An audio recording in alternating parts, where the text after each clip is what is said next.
സിദ്ധു ചുംബിച്ചത് പവിക്ക് തീരെ ഇഷ്ടപ്പെട്ടില്ല. അവൾ അവനെ കൂർപ്പിച്ചു നോക്കി. അന്നേരം അവൻ അവളുടെ മറ്റേ കവിളിൽ കൂടി ചുംബിച്ചതും അവൾ അവൻ്റെ നെഞ്ചിൽ പിടിച്ചു തള്ളി.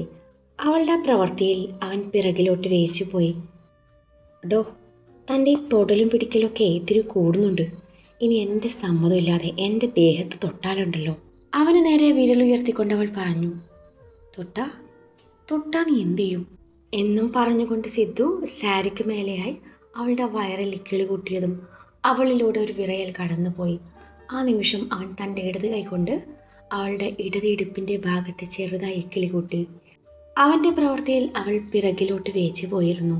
അന്നേരം അവൻ തൻ്റെ വലത് കൈകൊണ്ട് വലത് ഇടുപ്പിൽ ഇക്കിളി കൂട്ടി. അന്നേരം അവൾ ഹേ സിദ്ധു വേണ്ട എന്നും പറഞ്ഞുകൊണ്ട് തൻ്റെ കൈ ഉയർത്തി തടയാൻ ശ്രമിക്കുന്നുണ്ട്. അവൻ തൻ്റെ പ്രവൃത്തി തുടർന്നുകൊണ്ടേയിരുന്നു. അതുപോലെ അവൾ പിറകിലോട്ട് നീങ്ങിക്കൊണ്ടേയിരുന്നു. ഒടുവിൽ അവൾ ചുവരിൽ തട്ടി നിന്നതും അവൻ തൻ്റെ രണ്ട് കൈയും ചുവരിലെടുത്തു വെച്ച് അവളെ തടഞ്ഞു നിർത്തി വല്ലാത്ത ഭാവത്തിലൊന്ന് നോക്കി. അവൻ്റെ നോട്ടത്തിലും ഭാവത്തിലും അവളൊന്ന് പതറി. അവൻ്റെ കണ്ണുകൾ അവളുടെ മുഖത്താകമാനം ഒഴുകി നടക്കുന്നുണ്ട്. അത്രയും തൊട്ടരികിൽ അവനെ കണ്ടപ്പോൾ അവൾക്ക് എന്ത് ചെയ്യണം എന്നറിയാതെയായി. അവനെ തള്ളി മാറ്റി ഓടാൻ ബുദ്ധി പറയുന്നുണ്ട്. പക്ഷേ കാലുകൾക്ക് ചലനശേഷി നഷ്ടപ്പെട്ടതുപോലെ അവനെ എതിർക്കാനാവാതെ അവൾ അവൻ്റെ കരവലയത്തിൽ നിന്ന് പിടഞ്ഞു. അവൻ്റെ കയ്യിലിരിപ്പ് ശരിയല്ലെന്ന് അവൾക്ക് നന്നായിട്ടറിയാം. ഏത് നിമിഷം വേണേലും അവൻ എവിടെയും പിടിക്കാം.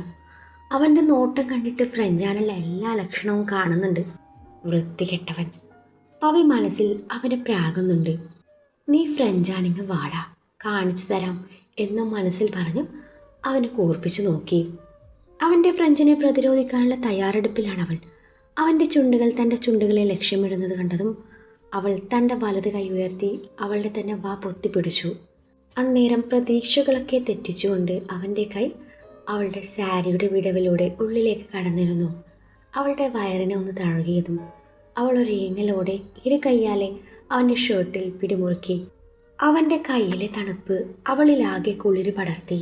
അടിവയറ്റിൽ നിന്നും മഞ്ഞും മഴയും ഒരുമിച്ച് പെയ്യുന്നത് പോലെ അവൾ തൻ്റെ വയറുള്ളിലെ കുന്തി പിടിച്ചു. അതിനനുസരിച്ച് അവളുടെ മൃദുലത ഉയർന്നു പൊങ്ങി. ഒരു നിമിഷം അവൻ്റെ നോട്ടം അവിടെ എത്തി നിന്നു. അവളിലെ മാറ്റം കണ്ടതും അവൻ തൻ്റെ വിരലുകൾ പതിയെ ചലിപ്പിച്ചു തുടങ്ങി. അന്നേരം അവളുടെ കണ്ണുകൾ താനെ അടഞ്ഞു പോയിരുന്നു. അവൻ അവളുടെ മുഖത്തേക്ക് പതിയെ ഊതി. സിതു, കൈയെടുക്ക്. അവൾ കണ്ണ് തുറക്കാതെയാണ് അവനോടത് പറയുന്നത്. അന്നേരം അവൻ്റെ ചൂണ്ടുവിരൽ അവളുടെ പൊക്കിൾ ചുഴിയിലേക്ക് ആഴ്ന്നിറങ്ങി. ഒരേങ്ങലോടെ അവൾ അവൻ്റെ കോളറിൽ പിടിമുറുക്കി. ദേ കണ്ടോ, ഇത്രയുള്ളൂ നീ. അവളുടെ കാതോരം മുഖമടുപ്പിച്ചുകൊണ്ട് സ്വകാര്യം പോലെ അവൻ പറഞ്ഞു. അതിനിടയിൽ അവൻ തൻ്റെ വിരലിനാൽ പൊക്കിൾ ചുഴിയിലൊന്ന് ചുഴറ്റി. അവളുടെ ഹൃദയം ഇപ്പം പൊട്ടും എന്ന പോലെയാണുള്ളത്. സിദ്ധു, ഇങ്ങനെയൊക്കെ ചെയ്ത് ഞാൻ നിന്നെ ഇഷ്ടപ്പെടുമെന്ന് തോന്നുന്നുണ്ടോ? ഇടറിയ ശബ്ദത്തോടെ പറയുന്നതിനോടൊപ്പം അവളുടെ കണ്ണുകൾ നിറഞ്ഞൊഴുകി. എനിക്ക് നിന്നോടുള്ള വെറുപ്പ് കൂടുവാ സിദ്ധു. നീ ആഗ്രഹിക്കുന്നത് ഇതൊക്കെയാണല്ലേ? ഇതാണോ നിൻ്റെ പ്രണയം? പ്രണയത്തിൻ്റെ അർത്ഥം എന്താണെന്ന് നിനക്കറിയോ? നീ പ്രണയിക്കുന്നത് എന്നെയല്ല, എൻ്റെ ശരീരത്തെയാ. മുള്ളുപോലെ ഹൃദയത്തിലേക്ക് തുളച്ചു കയറുന്ന അവളുടെ വാക്കുകൾ, ഒപ്പം അവളുടെ നിറഞ്ഞ മിഴികൾ. യാന്ത്രികമായി അവൻ തൻ്റെ കൈകൾ അവളിൽ നിന്നും പിൻവലിച്ചു. ഒപ്പം അവളിൽ നിന്നും അടർന്നു മാറി ഒരു സോറിയും പറഞ്ഞു. അവൾ കലങ്ങിയ കണ്ണുകളോടെ അവനെ നോക്കി. പവി, സോറി, ഞാനിനി അങ്ങനെയൊന്നും ചെയ്യില്ല. എനിക്ക് വേണ്ടത് ഈ മനസ്സ് തന്നെയാ, അല്ലാതെ നീ കരുതും പോലെ നിൻ്റെ ശരീരമല്ല. എൻ്റെ സ്വന്തമാണെന്ന് കരുതി ഇത്തിരി സ്വാതന്ത്ര്യം എടുത്തു പോയി. സുമനസാലെ നിൻ്റെ മനസ്സ് നീ എന്നെനിക്ക് തരുന്നുവോ അന്ന് മാത്രമേ ഞാനിനി നിന്നെ തൊടുള്ളൂ. പക്ഷേ നിന്നെക്കൊണ്ട് ഞാൻ എന്നെ ഇഷ്ടമാണെന്ന് പറയിപ്പിക്കും. അതെൻ്റെ വാശി ജയിക്കാൻ വേണ്ടിയല്ല, മറിച്ച് നീയില്ലാതെ എനിക്ക് പറ്റില്ലെന്നറിയാവുന്നത് കൊണ്ടാണ്. അവളുടെ കണ്ണിലേക്ക് ആഴ്ന്നിറങ്ങിക്കൊണ്ടാണ് അവനത് പറയുന്നത്. എന്നാൽ അവൻ്റെ ഓരോ വാക്കും വെറും പാഴ്വാക്കായിട്ടാണ് അവൾക്ക് തോന്നിയത്. ആഹാ, നിങ്ങളിവിടെ നിൽക്കുകയാണോ? ഷാനുവിൻ്റെ ശബ്ദം കേട്ടിട്ടാണ് ഇരുവരും തിരിഞ്ഞു നോക്കുന്നത്. ദേ ഷാനു വരുന്നുണ്ട്, കണ്ണു തുടക്ക്. സിദ്ധു അത് പറഞ്ഞതും അവൾ കേട്ട ഭാവം നടിക്കാതെ മുഖം തിരിച്ചു. പവി, കണ്ണു തുടക്കാനാ പറഞ്ഞത്. അവൻ അവൾക്ക് നേരെ തിരിഞ്ഞുകൊണ്ട് പറഞ്ഞു. എന്നിട്ടും അവൾ കേൾക്കുന്നില്ല എന്ന് കണ്ടതും സിദ്ധു തന്നെ അവളുടെ കണ്ണുകൾ തുടച്ചു കൊടുത്തു. സോറി, ഈ നിമിഷം തന്നെ വാക്ക് തെറ്റിക്കേണ്ടി വന്നു. സിദ്ധു ചമ്മിയ മുഖത്തോടെ അവളോട് പറഞ്ഞു. അപ്പോഴേക്കും ഷാൻ അവരുടെ അരികിലെത്തിയിരുന്നു. സിദ്ധുവിൻ്റെ പ്രവൃത്തി അവളെ പിന്നെയും ദേഷ്യം പിടിപ്പിച്ചു. അവൾ അവനെ നോക്കി ദഹിപ്പിച്ചു. അല്ല, രണ്ടും കൂടി ഇവിടെ എന്താ പരിപാടി എന്നുള്ള ഷാനുവിൻ്റെ കൊള്ളിച്ചുള്ള ചോദ്യം കേട്ട് സിദ്ധുവിന് നേരെ ചമ്മൽ തോന്നി. ഞങ്ങളിവിടെ അല്പം കാറ്റ് കൊള്ളാൻ വേണ്ടി അല്ലേ പവി? സിദ്ധു പവിയോടെന്ന പോലെ പറഞ്ഞു. അന്നേരം പവി ഒന്നും മിണ്ടിയില്ല. മനസ്സിലായി, രണ്ടു പേർക്കും കാറ്റ് കൊണ്ട് കഴിഞ്ഞെങ്കിലേ അങ്ങോട്ട് വാ, നമുക്കൊരുമിച്ച് ഫോട്ടോ എടുക്കാമെന്നും പറഞ്ഞു ഷാനു മുന്നോട്ട് നടന്നു. അവന് പിന്നാലെ പവിയും സിദ്ധുവും ഉണ്ടായിരുന്നു. ചെറുക്കൻ്റെ കൂടെ ഫോട്ടോ എടുക്കുകയാണ് എല്ലാവരും. ആദ്യം സിദ്ധുവും കൂട്ടരും എടുത്തു. അത് കഴിഞ്ഞു പവിയും ചില്ലുവും വിക്കിയും ഷാനുവും കൂടി എടുത്തു. കല്യാണച്ചെക്കൻ്റെ ഇരു സൈഡിലായി ഷാനുവും വിക്കിയും നിന്നു. ഷാനുവിൻ്റെ അരികിൽ ചില്ലുവും വിക്കിയുടെ അരികിൽ പവിയും ഉണ്ട്. അത് കണ്ട് സിദ്ധുവിന് ചെറുതായി കുശുമ്പ് കുത്തി.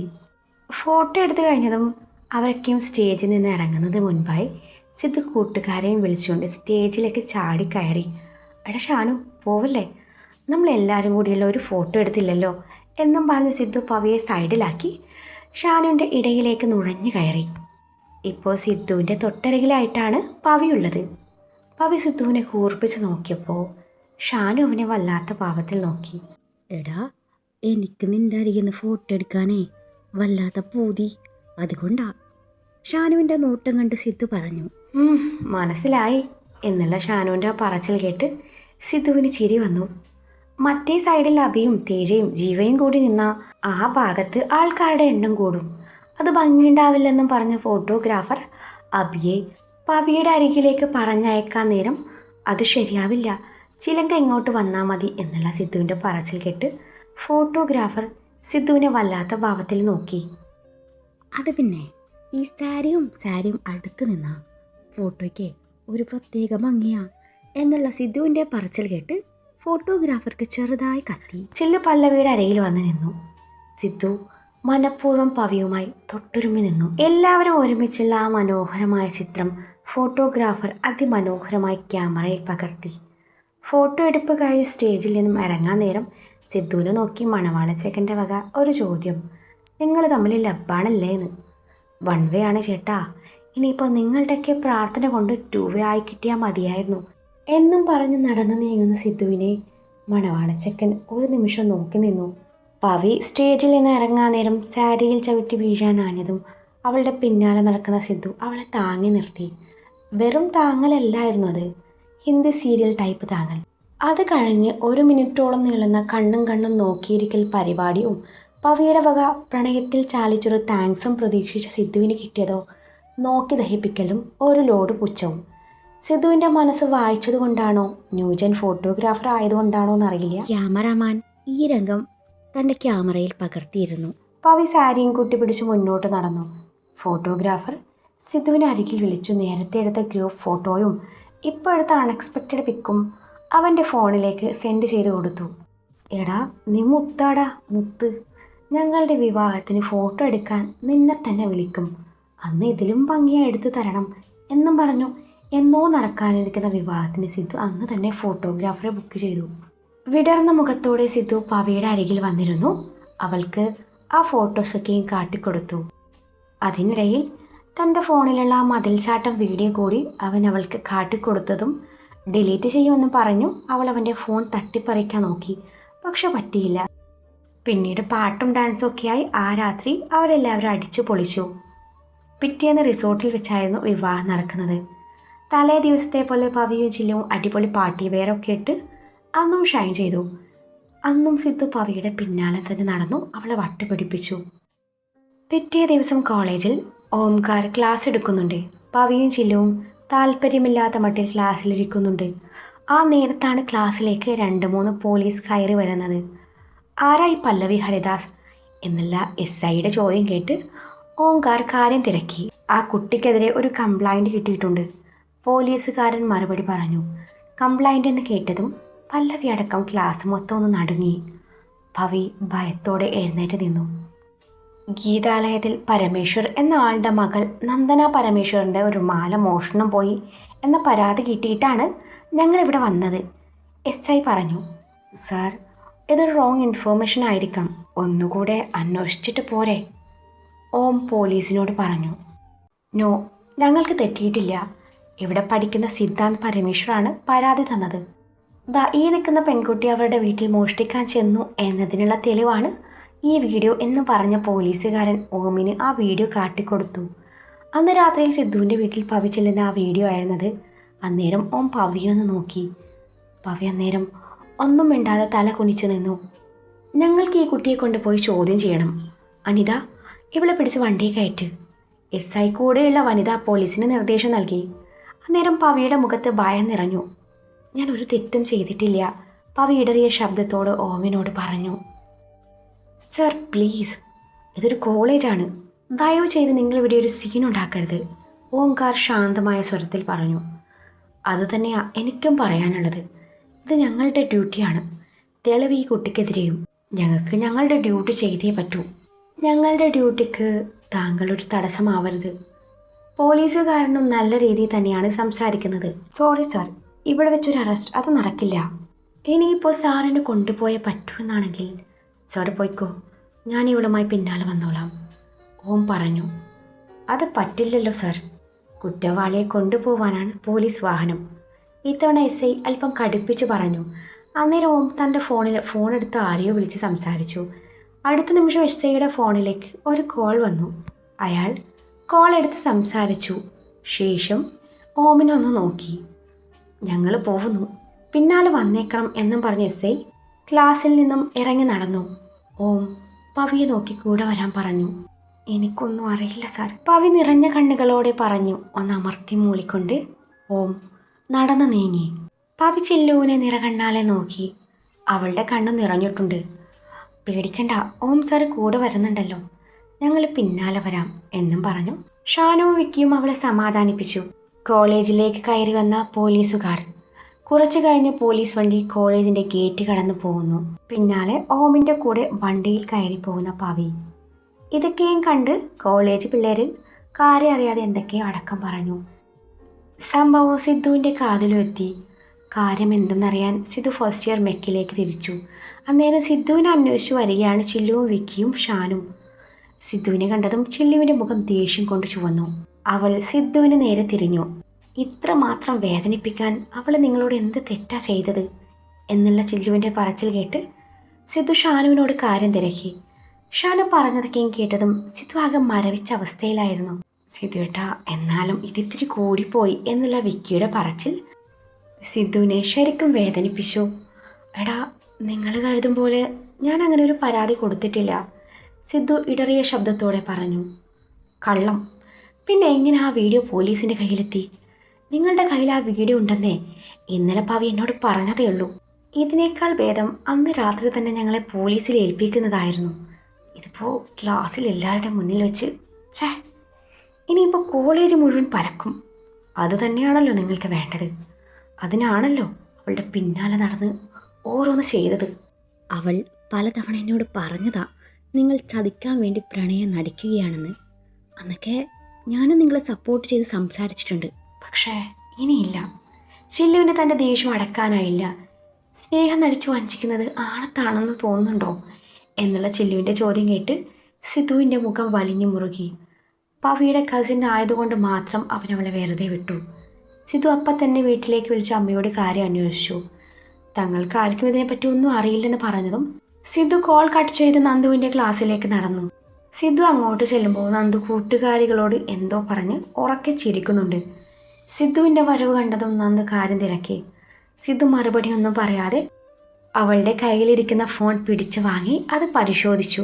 അതിൽ കിടക്കുന്ന ഭവിയുടെ ആ വീഡിയോ കണ്ടതും അവൻ്റെ മുഖം ദേഷ്യം കൊണ്ട് ചുവന്നു. അവൻ ആ വീഡിയോ ഡിലീറ്റ് ചെയ്ത് നന്ദുവിനെ ദഹിപ്പിച്ചു നോക്കി. എന്തിനായിരുന്നു നീ ഇത് ചെയ്തത് എന്നുള്ള ചോദ്യം കേട്ടു നന്ദു അവനെ പരിഹാസത്തോടെ ഒന്ന് നോക്കി. ഇതൊക്കെയല്ലേ ഏട്ട ഒരു രസം. ഇനിയിപ്പോൾ ഈ മാല അവളുടെ വീട്ടിൽ കൊണ്ടുപോയി വെക്കണം. തൊണ്ടി മുതൽ കിട്ടിയ ആ കേസ് ഒന്നുകൂടി സ്ട്രോങ് ആവും. അതിനെനിക്ക് ഏട്ടൻ്റെ സഹായം കൂടി വേണം. അവൾ കുറച്ച് നാൾ അകത്ത് കിടക്കട്ടെ എന്നും പറഞ്ഞ് നന്ദു നാവ് വായിലേക്കിട്ടില്ല. അതിനു മുൻപേ സിദ്ധുവിൻ്റെ കൈ അവളുടെ കവിളിൽ അമർന്നിരുന്നു. സിദ്ധു അവളെ കൂർപ്പിച്ചു നോക്കി. ധൃതിയിൽ അവിടെ നിന്ന് നടന്ന് നീങ്ങി. കൂട്ടുകാരുടെ മുന്നിൽ വെച്ച് സിദ്ധു തന്നെ അടിച്ചത് അവൾക്കെന്തോ വലിയ കുറച്ചിലായി തോന്നി. ആ നിമിഷം പവിയോടുള്ള അവളുടെ ദേഷ്യം ഇരട്ടിച്ചു. ക്ലാസ്സിലെ പിള്ളേരൊക്കെ തന്നെ നോക്കി ചിരിക്കുന്നത് കണ്ടതും നന്ദു ബാഗ് എടുത്ത് അവിടെ നിന്ന് ഇറങ്ങി നടന്നു. പാർക്കിംഗ് ഏരിയയിലെത്തിയ നന്ദു തൻ്റെ ബാഗിലിരിക്കുന്ന ലെറ്റർ കയ്യിലെടുത്തു. ശേഷം ചുറ്റും ആരുമില്ലെന്ന് ഉറപ്പുവരുത്തി ചില്ലുവിൻ്റെ വണ്ടിയുടെ ഒരു ഭാഗത്ത് ഇറക്കി വെച്ചു. ഇതേ സമയം ഓമിൻ്റെ കൂടെ പോലീസ് സ്റ്റേഷനിലേക്കുള്ള യാത്രയിലാണ് പവി. പവിയുടെ മനസ്സാകെ അസ്വസ്ഥമായിരുന്നു. സിദ്ധുവാണ് പരാതി കൊടുത്തതെന്ന് കേട്ടപ്പോൾ തൊട്ട് മനസ്സിലൊരു വിങ്ങലായിരുന്നു. അവൻ തന്നോട് കാണിച്ച സ്നേഹമൊക്കെയും വെറുതെയായിരുന്നു എന്നൊരു തോന്നൽ അവളിലുണ്ടായി. ഇരുവരും ഒരുമിച്ചുള്ള നിമിഷങ്ങളൊക്കെയും അവളുടെ മനസ്സിലൂടെ കടന്നുപോയി. നിറയാൻ വെമ്പുന്ന മിഴികളെ ശാസിച്ചു നിർത്തി അവൾ പുറത്തേക്ക് നോട്ടമെറിഞ്ഞു. ഇപ്പം മനസ്സിലായല്ലോ അവൻ നിന്നോട് സ്നേഹം കാണിച്ചത് എന്തിനാണെന്ന്. കോളേജിൽ എല്ലാവരുടെയും മുന്നിൽ വെച്ച് നിന്നെ നാട്ടിച്ചു. അവൻ്റെ അനിയത്തിയെ സന്തോഷിപ്പിക്കണം, അതായിരുന്നു അവൻ്റെ ഉദ്ദേശം എന്നുള്ള ഓമിൻ്റെ പറച്ചിൽ കേട്ട് പവിക്ക് സിദ്ധുവിനോടുള്ള ദേഷ്യം ഇരട്ടിച്ചു. നോക്കിക്കോ, ഇതിന് ഞാൻ പകരം വീട്ടിയിരിക്കും എന്നുള്ള പവിയുടെ പറച്ചിൽ കേട്ട് ഓമിൻ്റെ കണ്ണുകൾ നിഗൂഢമായി തിളങ്ങി. ഞാൻ നിന്റെ ശത്രുവല്ലെന്ന് ഇനിയെങ്കിലും നീ ഒന്ന് തിരിച്ചറിഞ്ഞാൽ മതിയായിരുന്നു എന്നുള്ള ഓമിൻ്റെ വാക്കുകൾ കേട്ട് പവി അവനെ ഒരു നിമിഷം നോക്കി നിന്നു. സിദ്ധു നേരെ ചെന്നത് തൻ്റെ വീട്ടിലേക്കായിരുന്നു. അവിടുന്ന് അച്ഛനെയും അമ്മയും കൂട്ടി അവൻ പോലീസ് സ്റ്റേഷനിലേക്ക് തിരിച്ചു. ഇതേ സമയം സ്റ്റേഷനിലെത്തിയ ഓം പവിയെയും കൂട്ടി അകത്തേക്ക് നടന്നു. ഓമിനെ പുറത്ത് നിർത്തി പോലീസുകാർ പവിയെ ചോദ്യം ചെയ്യാൻ തുടങ്ങിയപ്പോൾ അവൾ കുറ്റം നിഷേധിച്ചു. അവർ ആ ഫോണിലുള്ള വീഡിയോ കാട്ടി ഇതിന് പിന്നിൽ എന്താണെന്ന് ചോദിച്ചപ്പോൾ പവിക്ക് അതിന് ഉത്തരമില്ലായിരുന്നു. അന്നേരം തന്നെയാണ് സിദ്ധു അച്ഛനും അമ്മയും അങ്ങോട്ട് വരുന്നത്. കൂടെ അവരുടെ കുടുംബ വക്കീലും ഉണ്ടായിരുന്നു. താനാണ് സിദ്ധാന്ത് പരമേശ്വർ എന്നും താനിവിടെ ആരുടെ പേരിലും ഒരു പരാതിയും നൽകിയിട്ടില്ലെന്നും തങ്ങളുടെ വീട്ടിൽ നിന്നും യാതൊന്നും മോഷണം പോയിട്ടില്ലെന്നും ഇത് തൻ്റെ അച്ഛനും അമ്മയുമാണെന്നും അവർക്കും ഒരു പരാതിയുമില്ലെന്നും സിദ്ധു പറഞ്ഞതും പോലീസിൻ്റെ മുഖം ചുളുങ്ങി. ഇവിടെ ഒരു റിട്ടേൺ കംപ്ലൈൻറ്റ് കിട്ടിയിട്ടുണ്ട്. നിങ്ങളുടെ പേരിലാണ് ആ കംപ്ലൈൻറ്റ് എഴുതിയിട്ടുള്ളത്. തെളിവായി ഈ വീഡിയോ ഉണ്ടായിരുന്നു. SI തങ്ങളുടെ ഭാഗം വ്യക്തമാക്കി. പിന്നീട് ഹെഡ് കോൺസ്റ്റബിളിനോട് കാര്യം അന്വേഷിച്ചപ്പോൾ വന്നതും പരാതി തന്നതും ഒരു പെൺകുട്ടിയാണെന്ന് വ്യക്തമായി. അത് നന്ദുവാണെന്ന് സിദ്ധുവിന് മനസ്സിലായി. അപ്പോൾ പിന്നെ ഈ വീഡിയോ എന്താണെന്ന് പോലീസുകാർ ചോദിച്ചതും സിദ്ധു അന്നത്തെ രാത്രിയിൽ നടന്നതൊക്കെയും പോലീസിന് മുന്നിൽ തുറന്നു പറഞ്ഞു. കൂടെ തൻ്റെ അനിയത്തിയാണ് ഇതിന് പിന്നിലെന്ന് കൂടി സിദ്ധു പറഞ്ഞതും പോലീസുകാർ പവിയോടൊരു സോറിയും പറഞ്ഞു അവളെ വിട്ടയച്ചു. സ്റ്റേഷനകത്ത് നിന്നും വെളിയിലെത്തിയ സിദ്ധുവിൻ്റെ അച്ഛനും അമ്മയും പവിയോട് സോറി പറഞ്ഞു. കൂടെ തങ്ങൾ നിന്നെ വീട്ടിലേക്ക് കൊണ്ടുവിടാമെന്ന് പറഞ്ഞതും പവി ഇത് നിഷേധിച്ചു. ഓമിൻ്റെ കൂടെ വണ്ടിയിൽ കയറി. വണ്ടിയിൽ കയറാൻ നേരം സിദ്ധു അവളോട് സംസാരിക്കാൻ ചെന്നെങ്കിലും അവളത് കൂട്ടാക്കിയില്ല. വിജയീ ഭാവത്തിൽ ഓം വണ്ടി മുന്നോട്ടെടുത്തതും സിദ്ധുവിൻ്റെ മുഖത്ത് നിരാശ പടർന്നു. ഓമിൻ്റെ വണ്ടി നീങ്ങി തുടങ്ങി. ആ വണ്ടി കൺമുന്നിൽ നിന്നും മായുന്നത് വരെ സിദ്ധു നോക്കി നിന്നു. എനിക്ക് തോന്നുന്നത് ഇതൊക്കെയും അവൻ്റെ ഡ്രാമയാണെന്നാണ്. നിൻ്റെ മുന്നിൽ ആളാവാനുള്ള ഡ്രാമ. അവർ തന്നെ പരാതി കൊടുത്തിട്ട് വലിയ മാസ് കാണിച്ച് പരാതി പിൻവലിച്ചു നിന്നെ പുറത്തിറക്കുന്നു. കൊള്ളാം, വെൽ സ്ക്രിപ്റ്റഡ് ഡ്രാമ. ഇതൊക്കെയും നമുക്ക് മനസ്സിലാവില്ലെന്ന് അവൻ കരുതി കാണും എന്നുള്ള ഓമിൻ്റെ പറച്ചിലിൽ കുടുങ്ങിക്കിടക്കുവാണ് പല്ലവി. ഓം പറഞ്ഞത് ശരിയാണെന്ന് അവൾക്കും തോന്നി. അല്ലെങ്കിൽ ആ വീഡിയോ എങ്ങനെ പോലീസിൻ്റെ കയ്യിലെത്തി? പവി ചിന്തിച്ചു. ഓരോന്ന് ആലോചിച്ചുകൊണ്ട് പവി പുറത്തേക്ക് മിഴികൾ നട്ടിരുന്നു. നമുക്ക് എന്തെങ്കിലും കഴിച്ചാലോ എന്ന് ഓം ചോദിച്ചതും അവൾ വേണ്ടെന്ന് പറഞ്ഞ് ഒഴിഞ്ഞു മാറി. ഇതേ സമയം താൻ പറഞ്ഞതൊക്കെയും ഏറ്റിട്ടുണ്ടെന്ന തോന്നലിൽ ഓമിൻ്റെ മനസ്സിൽ ഒരു തരം ചിരി വിരിഞ്ഞു. പവിയെ വീട്ടിലിറക്കി ഓം അവിടെ നിന്ന് മടങ്ങി. പവി ചില്ലുവിനെ വിളിച്ച് കാര്യങ്ങളൊക്കെയും പറഞ്ഞു. പിന്നീട് ചില്ലുവിനും ക്ലാസ്സിലിരിക്കാൻ തോന്നിയില്ല. അവൾ തൻ്റെ സ്കൂട്ടി എടുത്ത് മടങ്ങാൻ നേരത്താണ് അതിലിറക്കി വെച്ചിരിക്കുന്ന ലെറ്റർ അവൾ കാണുന്നത്. അവൾ അതെടുത്ത് വായിച്ചു നോക്കി. കഴിഞ്ഞ തവണ കിട്ടിയതുപോലുള്ള പേര് വെക്കാതെയുള്ള ലെറ്റർ തന്നെയായിരുന്നു അത്. അവിടെ ആരെങ്കിലും ഉണ്ടോയെന്നറിയാൻ ചില്ലു ചുറ്റും നോക്കി. പക്ഷേ അവിടെ എങ്ങും ആരും ഇല്ലായിരുന്നു. സിദ്ധു അന്ന് രാത്രിയിൽ പവിയെ ഒരുപാട് വിളിച്ചെങ്കിലും അവൾ കോൾ എടുത്തില്ല. പിന്നെയും പിന്നെയും വിളിക്കുന്നത് കണ്ടതും അവൾ നമ്പർ ബ്ലോക്ക് ചെയ്തു വെച്ചു. ശേഷം അവൻ ചില്ലുവിന് വിളിച്ചെങ്കിലും പവി കോൾ എടുക്കാൻ സമ്മതിച്ചില്ല.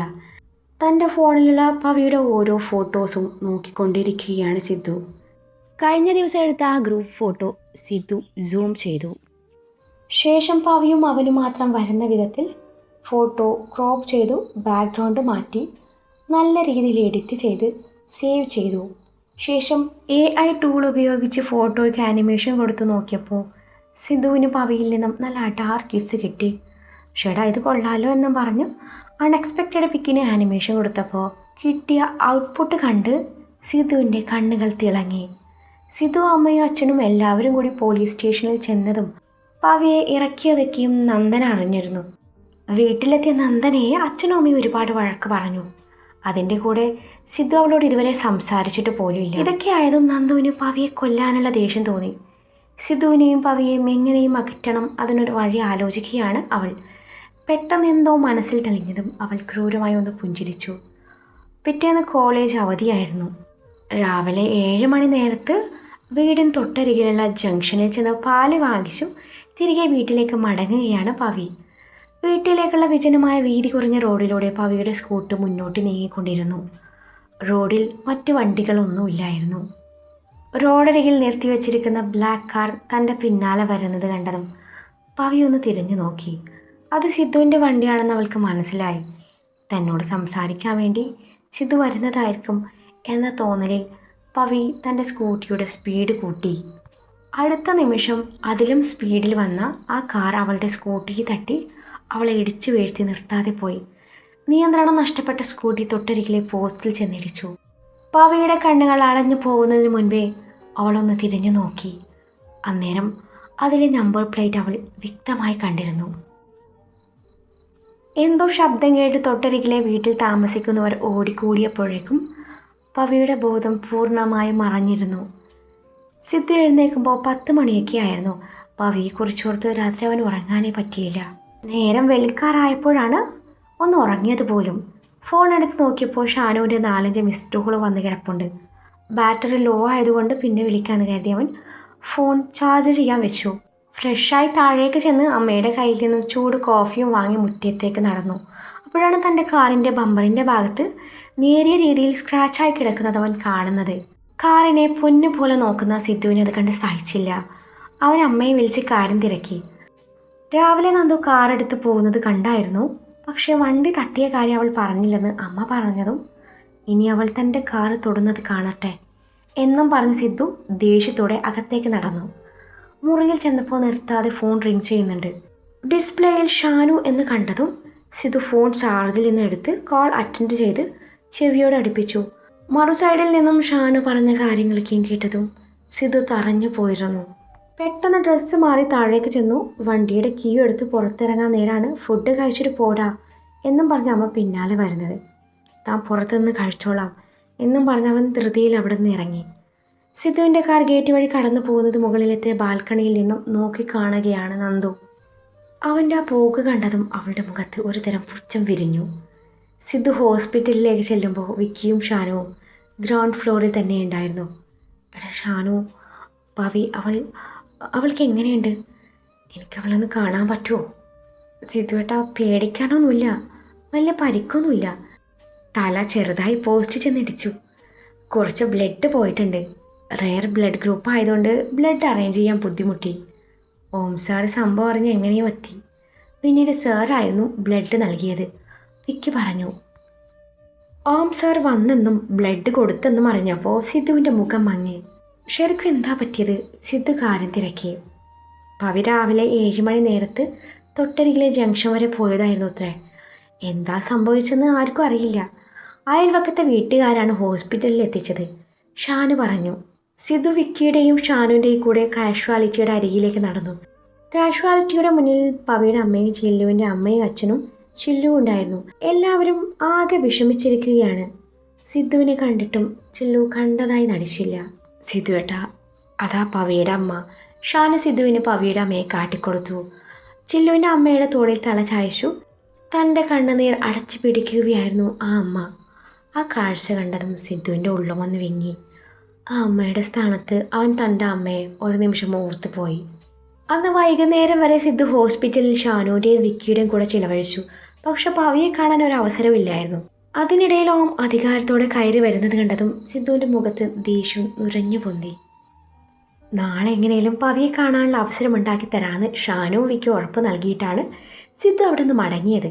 സിദ്ധു പോയി കുറച്ച് കഴിഞ്ഞതും പവിയെ റൂമിലേക്ക് മാറ്റി.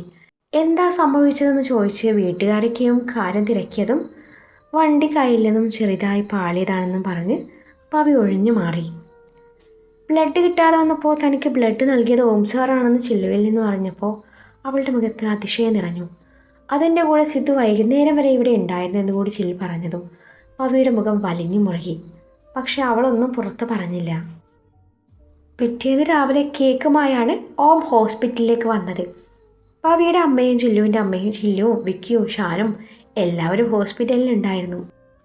ഹാപ്പി ബർത്ത്ഡേ പവി എന്നും പറഞ്ഞുകൊണ്ട് ഓം പവിക്ക് നേരെ കേക്ക് നീട്ടിയതും പവി വിടർന്ന കണ്ണാലെ അവനൊന്ന് നോക്കി. അവൾ അനുവാദത്തിന് എന്നവണ്ണം അമ്മയെ നോക്കിയപ്പോൾ അമ്മ വാങ്ങിച്ചോ എന്ന പോലെ കണ്ണുകൊണ്ട് കാണിച്ചു. ഇന്നലെ ആകെ ടെൻഷനിലായതുകൊണ്ട് പവിയുടെ ബർത്ത്ഡേ കാര്യം എല്ലാവരും മറന്നിരുന്നു. താങ്ക് യു സാർ എന്നും പറഞ്ഞവൾ കേക്ക് വാങ്ങിച്ചു. അവിടെ വെച്ച് തന്നെ കേക്ക് മുറിച്ചു. ആദ്യം അമ്മ അവൾക്ക് കേക്ക് വായിൽ വെച്ച് കൊടുത്തു. പവി എല്ലാവർക്കും കേക്കിൻ്റെ പീസ് കൊടുത്തു. കൂട്ടത്തിൽ ഓമിനും കൊടുത്തു. അവന് അവളുടെ വായിലേക്ക് തന്നെ വെച്ച് കൊടുത്തു. ചെറിയ കഷ്ണം അവനും കഴിച്ചു. ഇതൊക്കെ കണ്ട് കിളി പോയിരിക്കുവാണ് കൂട്ടുകാർ മൂന്നും. ഇവിടെ ട്രയാങ്കിൾ ലവ് ട്രാക്കാണല്ലോ പടച്ചോനെ നടക്കുന്നത് എന്നും ആത്മകഥം പറഞ്ഞുകൊണ്ട് ഷാനു കേക്ക് അകത്താക്കി. നിങ്ങളൊക്കെ ക്ലാസ്സിൽ പോണില്ലേ എന്നുള്ള ഓമിൻ്റെ പറച്ചിലായിട്ട് വിക്കിയും ഷാനുവും നിന്ന് പരങ്ങി. നാളെ മുതൽ 3 അങ്ങോട്ട് വന്നേക്കണം എന്നും പറഞ്ഞു ഓം അവിടെ നിന്ന് മടങ്ങി. ഓം പോയതിന് പിന്നാലെ അമ്മമാർ രണ്ടും വീട്ടിലേക്ക് പോയിട്ട് വരാമെന്നും പറഞ്ഞ് അവിടെ നിന്ന് പോയതിന് പിന്നാലെ ഷാനു സിദ്ധുവിനെ വിളിച്ച് പെട്ടെന്ന് അങ്ങോട്ട് വരാൻ പറഞ്ഞു. കൂട്ടത്തിൽ പവിയുടെ ബർത്ത്ഡേ ആണെന്നും കനത്തിൽ എന്തെങ്കിലും കൊണ്ടുവരണമെന്നും കൂടി അവൻ പറഞ്ഞിരുന്നു. ക്ലാസ്സിൽ പോവാതെ വീട്ടിൽ ചടഞ്ഞിരിക്കൂടിയിരിക്കുമായിരുന്നു സിദ്ധു. ഇത് കേട്ട ഉടനെ അവൻ പെട്ടെന്ന് ഡ്രസ് ചെയ്ത് ഹോസ്പിറ്റലിലേക്ക് തിരിച്ചു. അതിനിടയിൽ തനിക്ക് പരിചയമുള്ള ആരൊക്കെയും വിളിച്ച് ഒരു ഗിഫ്റ്റ് ഹാമ്പർ റെഡിയാക്കാൻ പറഞ്ഞിരുന്നു. അതും വാങ്ങിച്ചു ധൃതിയിൽ ഹോസ്പിറ്റലിലേക്ക് തിരിച്ചു. ഡ്രൈവ് ചെയ്യുമ്പോൾ അവൻ്റെ മനസ്സിൽ പവി മാത്രമായിരുന്നു. ഒപ്പം പവിയോടുള്ള അടങ്ങാത്ത പ്രണയവും. അവളെ ഒന്ന് കാണാനായി അവൻ്റെ ഉള്ളം വെമ്പുന്നുണ്ടായിരുന്നു. നിമിഷങ്ങൾ കടന്നുപോയി. സിദ്ധു ഹോസ്പിറ്റലിൻ്റെ പാർക്കിംഗ് ഏരിയയിൽ തൻ്റെ വണ്ടി നിർത്തി ഹാമ്പർ ബാസ്ക്കറ്റും കയ്യിൽ പിടിച്ച് മുന്നോട്ട് നടന്നു. ജീൻസും പ്ലേഡ് ഡബിൾ ലെയർ ഷർട്ടും ആയിരുന്നു സിദ്ധുവിൻ്റെ വേഷം. കൂടെ ഒരു സ്റ്റൈലിനായി കൂളിംഗ് ഗ്ലാസും വെച്ചിട്ടുണ്ട്. അവൻ്റെ വരവ് കണ്ട് ഹോസ്പിറ്റലിലുള്ളവരൊക്കെ നോക്കി നിന്നു. ലിഫ്റ്റ് വഴി അവൻ 2nd ഫ്ലോറിലെത്തി. ഡോറും തുറന്ന് മുറിയിലേക്ക് വന്ന സിദ്ധുവിനെ കണ്ടതും പവിയുടെ മുഖം ദേഷ്യം കൊണ്ട് ചുവന്നു. ഹാപ്പി ബർത്ത്ഡേ മൈ ലവ് എന്നും പറഞ്ഞ സിദ്ധു തൻ്റെ കയ്യിലിരിക്കുന്ന ഹാമ്പർ അവൾക്ക് നേരെ നീട്ടി.